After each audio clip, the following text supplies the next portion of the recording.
Oo, naglalaro tayo ng ragdoll, pero hindi na ako magro-ragdoll, magro-rap na lang ako. So, yung mga haters, sunodin nyo to. Isa, dalawa, tatlo! Wait lang, di pa. Di pa already. I'm just thinking.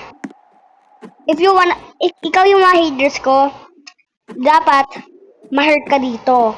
Eh! Okay, let's do that.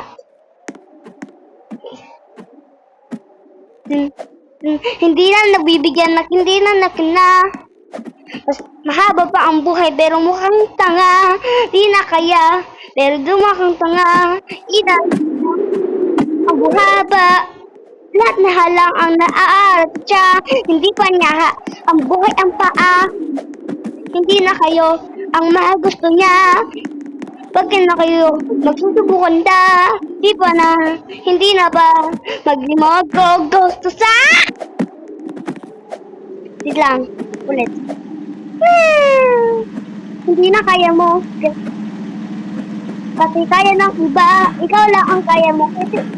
Kasi ang tanga mo na.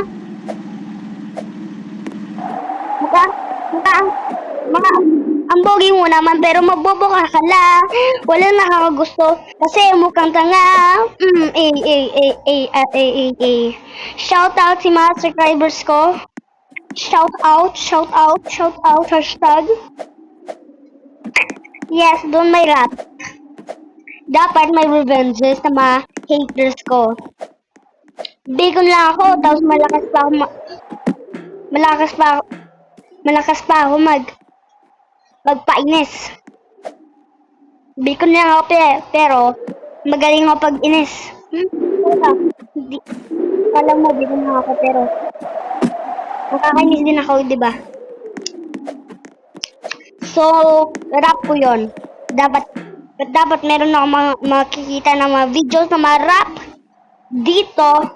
Dito lang ang maganda kasi quiet, peace and quiet. Wala pang ingay. Dapat meron ako makikita dito na may revenges. So, dito yon kay betrayer kong best friend si Dylan. So, Dylan, if you're watching this, fuck you, bitch.